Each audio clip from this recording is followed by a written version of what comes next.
কাফেররা তোমাদের সাথে যুদ্ধ করে তাহলে তোমরা যুদ্ধ করো, পিঠা খাইয়া পয়সা চাইবো না, তোমরা আমার দিও।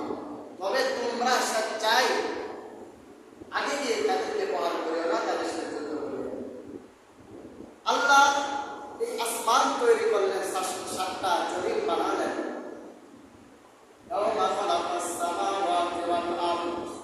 আসমান জমিন সৃষ্টি করার দিন থেকে জমিন বানাইল, আসমান বানাইল। আসমান বানাইলেন কে দিয়ে?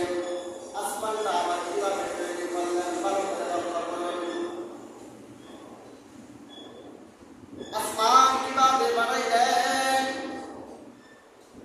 আমার আল্লাহ প্রথম আসমানটাকে স্থির পানি দ্বারা তৈরি করলেন।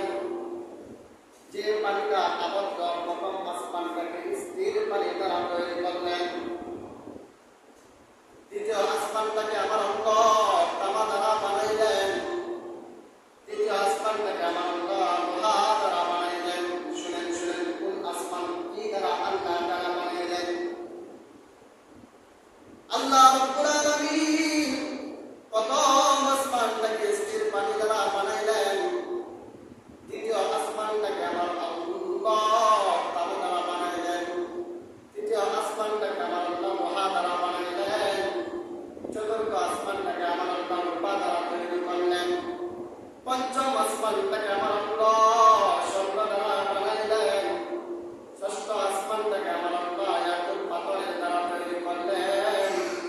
সপ্তম আসমানটাকে আমার আল্লাহ নূরের পাথরের দ্বারা তৈরি করলেন। সব কিছু থেকে শক্তিশালী কিন্তু মানুষ না, মানুষ একেবারে দুর্বল।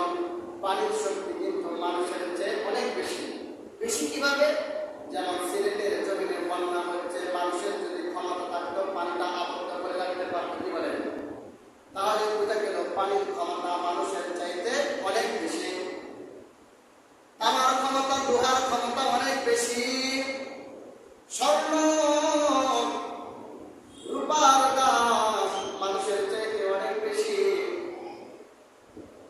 ইয়াকুত পাথর, লাল ইয়াকুত পাথর, নূরের পাথর, এই সবগুলো দ্বারা এত এত দামি দামি জিনিস দ্বারা আমার আল্লাহ আসমান বানানোর পরও আল্লাহ বললেন মানুষ হলো আশরাফুল মাখলুকাত। মানুষ হইল